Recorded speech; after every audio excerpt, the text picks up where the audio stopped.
Welcome to Health Professional Radio. I'm your host, Neil Howard, speaking with Mr. Bill Stilley in this segment. He's joining us here as CEO and president of Adial Pharma. It's a company focused on developing therapies for the treatment of addiction and related diseases, specifically alcohol use disorder. Welcome to Health Professional Radio. Bill Stilley, thank you for joining us.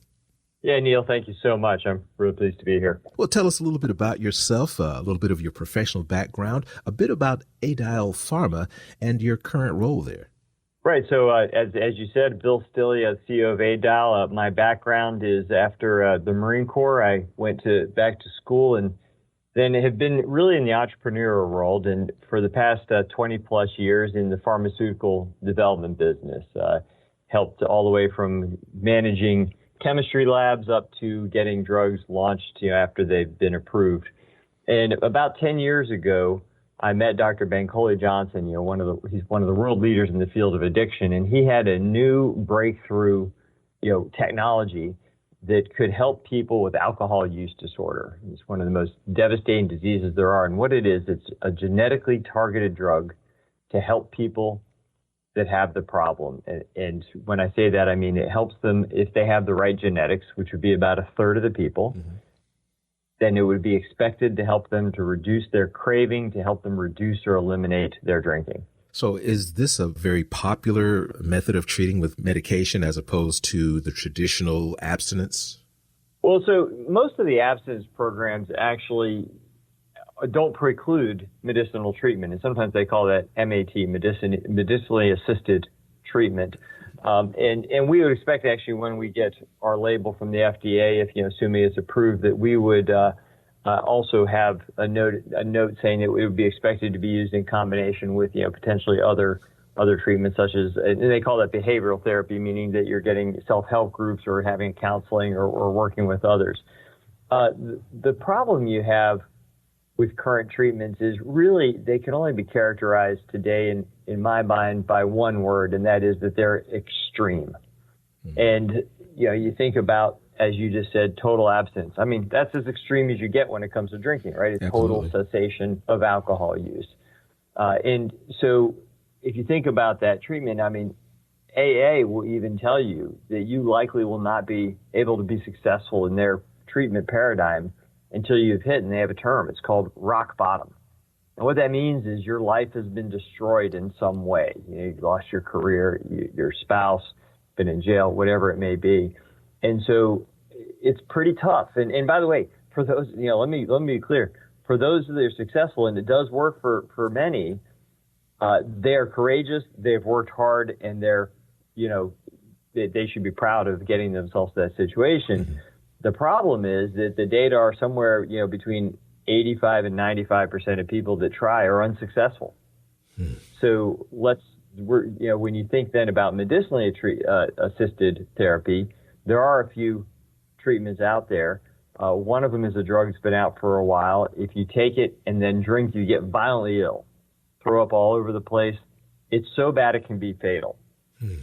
And then another treatment out there is that you can go in every month, get an 18 gauge needle. That's a big old needle. Goes in both sides of your backside, gives you a big dollop of gel that is super painful, and then it has quite a few side effects. And so on the medicinal side, those are your options. Again, pretty extreme. Yeah. And so when you think about what patients or people really want with alcohol, and both them and their loved ones and all the people in society, what they really want is to stop the harm of alcohol in their life. And so with a medicine that can help you get control of the alcohol rather than the alcohol control you, we believe we can help people achieve their goals. And by the way, if you're trying to be abstinent, we think our drug, assuming it's approved, would be able to help with that also. Well, tell us about this investigational drug candidate, ADO4. I do believe that it is. Correct. That's the code. That's how drugs are usually developed. Drug candidates that they have a code name until they get closer to market, and then the FDA approves the brand name. So tell us a bit about it. ADO4 is a genetically targeted drug for alcohol use disorder. Be about a third of the people would be expected to have the problem. And it would, as I mentioned, it would be expected to help you reduce or eliminate your drinking by reducing craving. in a clinical trial of 283 patients, which is really, the foundational work and I'd say breakthrough work of Dr. Johnson, patients that were on drug of the right genotype had an almost 50% reduction of how often they drank. Mm-hmm. And I'd say even more importantly, when they drank, they had an almost 60% reduction of how much they drank.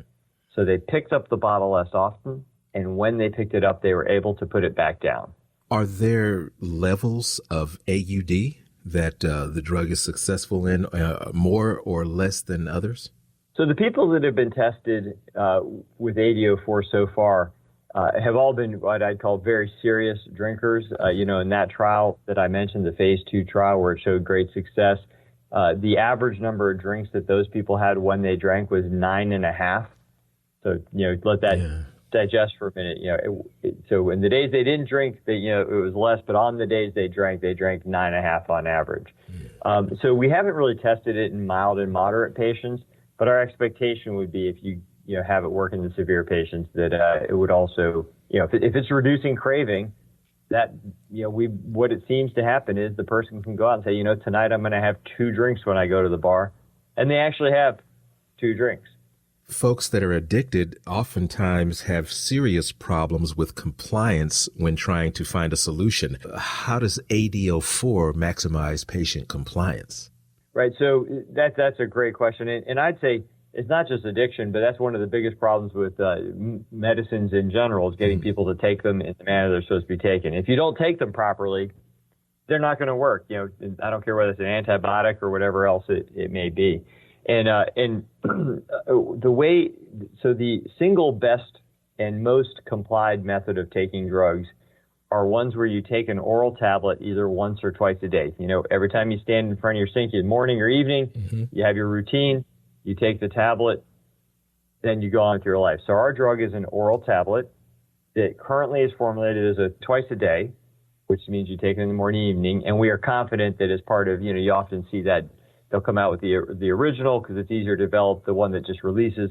Then you come out with a extended release version. That's a little, it takes a little more time to develop. Assuming we're approved, I'm confident we'll get to a once a day tablet. Mm-hmm. So that's the first thing, is getting it so that when they're not drinking, they're getting their routine, they just take the drug. The second thing is, I think that the fact that they're going to get genetically tested before they get assigned the drug, prescribed the drug, will let people realize, this is a drug for me. And so it would be expected to work. And therefore, when people think something's going to help them, they're much more likely to stay on it and to what they call comply with the treatment routine. Talk about some of the upcoming milestones for Adial as a company, if you would. And are you investigating any other indications for AD04? Yeah, so this is the most exciting time in Adial Pharmaceuticals history. And the reason is that we have just completed our phase 3 trial of AD04 in genetically targeted patients for alcohol use disorder in 6 countries. And we have just completed that trial in the past 4 weeks. What that means is, and by the way, phase 3 trial, for those that don't know, that's the last set of trials that you run in order to go for an approval. It's the one where you're not trying to, we actually like to say, you're not trying to learn anything in phase 3 anymore. You're not doing experiments. You're trying to prove what you think you've already learned in all the previous work you did. And that way you can get an approval. And so in the next coming weeks, not months, we'd expect, we will finish wrapping up the trial. The site inspections are going on, and we'll have data that we are, expecting to be good, and that would take us a massive step forward on our journey to getting the drug approved. And then the second question you asked was what other indications are being explored. Based on the mechanism that's the pharmacology behind how our drug works, we think it might work in some other addictions. And so we have already, gearing up plans that we would test in opioid use disorder, and actually also gambling is one that I'm excited to go forward and explore. Well, give us a website where our listeners can learn more about Adial Pharma. Yeah, so Adial Pharmaceuticals is a NASDQ-listed company. Stock ticker symbol is ADIL, ADIL, a lot of the stock traders call us. And our website is www.adialpharma.com. So ADIALPHARMA.com. healthprofessionalradio.com. Bill, I appreciate your time. Thank you so much. I'm looking forward to another conversation with you. Yeah, Neil, thank you so much. It's been a pleasure. You've been listening to Health Professional Radio. I'm your host, Neil Howard, in conversation with Bill Stilley, CEO and President of Adial Pharma. Audio copies of this program are available at hpr.fm and healthprofessionalradio.com.au. You can also subscribe to the podcast on iTunes, listen in, download it SoundCloud, and be sure and subscribe to our YouTube channel at youtube.com Health Professional Radio.